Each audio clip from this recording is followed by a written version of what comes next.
Tout glisse, toile cirée, Vélib, Autolib, c'est directeur de cabinet, maire adjoint, tout le monde a implosé, tout ça en quelques semaines. Les rats, la pollution qui monte, les gens qui hurlent, et on a l'impression que rien ne l'atteint.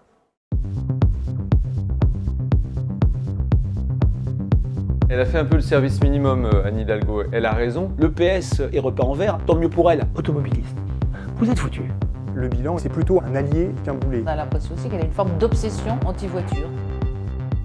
Elle veut tout simplement s'appuyer non seulement sur ce qu'elle a fait, mais surtout s'inscrire dans une continuité. Toujours les maires sortants ont intérêt évidemment à revendiquer un palmarès, on va dire un bilan très positif pour dire, bien entendu 6 ans c'est pas assez, je me projette dans un nouveau mandat et faites-moi confiance pour continuer le combat. Anne Hidalgo est entrée en campagne mi-janvier, relativement tardivement pour une maire sortante. Elle fait une campagne très marquée sur les aspects les plus positifs de son bilan, c'est-à-dire la lutte contre la pollution et le dérèglement climatique, avec l'idée qu'elle a été visionnaire, qu'elle a préparé Paris à ce basculement environnemental. Elle maîtrise un peu l'environnement parisien, donc elle a commencé par faire des interviews pour des magazines locaux, mais qui permettaient d'avoir l'affichage en grand sur tous les kiosques parisiens. Donc c'est une campagne assez maligne en fait de présence visuelle de son visage, son nom. Et ça a précédé le début effectif de la campagne. Elle a annoncé 2 ou 3 grandes mesures, comme la suppression de la moitié des places de parking à Paris pour faire des espaces verts, ce qui plaît à l'électorat écolo. Elle a fait un peu le service minimum, Anne Hidalgo. Elle a raison. Au fond, l'analyse d'Anne Hidalgo, c'est si tout va bien, je vais être réélue, donc ne prenons pas de risques. Faisons une campagne un petit peu rassurante de leader finalement. C'est vrai qu'elle fait une campagne plutôt micro que macro, c'est-à-dire elle est très sur le terrain, elle va sur les marchés. Elle a peut-être pas assez fait une campagne médiatique, même si maintenant elle est montée en puissance avec beaucoup d'interventions médiatiques parisiennes et d'interventions médiatiques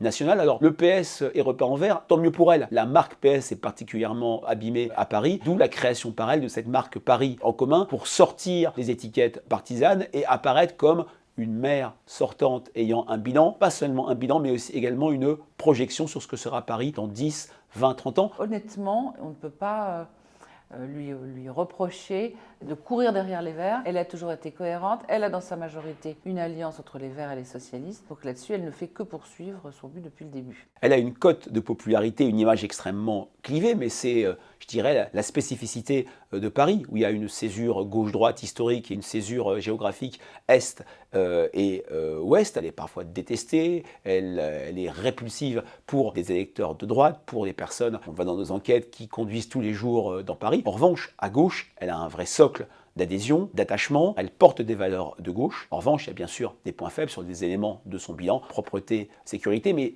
cette image clivante ne doit pas masquer une force très forte chez les sympathisants et les électeurs de gauche. Elle est clivante, c'est plutôt très intéressant. Et d'ailleurs, c'est une de ses forces. Elle est un peu comme Emmanuel Macron. Qu'on l'aime ou qu'on l'aime pas, elle a fait exactement ce qu'elle a dit. Tout glisse, toile cirée, Vélib, Autolib, c'est directeur de cabinet, maire adjoint, tout le monde a implosé, tout ça en quelques semaines. Les rats, la pollution qui monte, les gens qui hurlent, et on a l'impression que rien ne l'atteint. C'est un peu les deux revers de la même médaille, c'est-à-dire qu'au fond, elle applique un programme un peu comme Macron, strictement et de manière assez forte. Et le programme, c'est plus de voitures à Paris, on va laisser les voies sur berge devenir des espaces de vie ou des espaces de circulation à vélo. Très violent pour les automobilistes, des mois et des mois de blocage, beaucoup de travaux dans Paris par ailleurs. Donc une situation assez dure quand vous travaillez à Paris, que vous avez besoin de vous déplacer. Elle en a récolté une forte impopularité. Et là où elle a prévu les choses, c'est que les travaux se sont arrêtés peu de temps avant l'élection. Et puis elle a été servie par les événements au fond, qui est qu'il n'y a pas de leader qui s'est détaché en face, qui aurait pu marcher sur ces plates-bandes. On a l'impression certes qu'il y a une cohérence, c'est-à-dire d'améliorer l'air, d'améliorer la qualité de l'air dans Paris, mais on a l'impression aussi qu'elle a une forme d'obsession anti-voiture, c'est-à-dire qu'elle mène un combat singulier et personnel contre les voitures, et c'est quelque chose qui clive beaucoup dans l'opinion des Parisiens, et qui fait aussi qu'elle a été la cible d'attaque de ces challengers, sur ce côté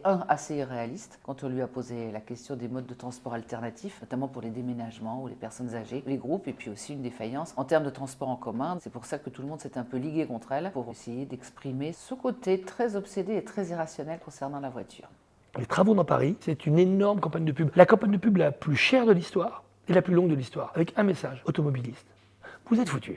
Paris en commun, c'est un slogan qui est RATP, comme l'affiche, donc vert, RATP et écolo. Et puis le slogan Paris en commun, ça rappelle les transports en commun, c'est malin, c'est plutôt intelligent. C'est à l'image de la campagne, c'est assez tranquille, c'est un bus RATP qui va arriver au dépôt, on n'est pas inquiet. C'est assez curieux, elle a choisi une image avec un slogan plutôt pas mal, Paris en commun, avec un fond vert. Et en fait, quand on la voit avec ce terme Paris en commun, avec une typo un peu enchevêtrée, un peu imbriquée, on a l'impression plutôt qu'elle milite plus pour être présidente de la RATP que maire de Paris. Le PS est mort 6% à la présidentielle présidentielle, on ne peut plus s'appuyer dessus. Puis aujourd'hui, la plupart des maires, surtout les maires sortants, se présentent sans étiquette. C'est une sorte de règle. C'est très malin, c'est plutôt bien fait. Elle est au fond dans un exercice assez facile. Si tous les maires sortants étaient dans une configuration pareille, il n'y aurait plus beaucoup d'enjeux dans ces élections. Le PS, c'est comme Bruce Willis dans Le Sixième Sens. Il est mort, il n'y a que lui qui n'est pas au courant.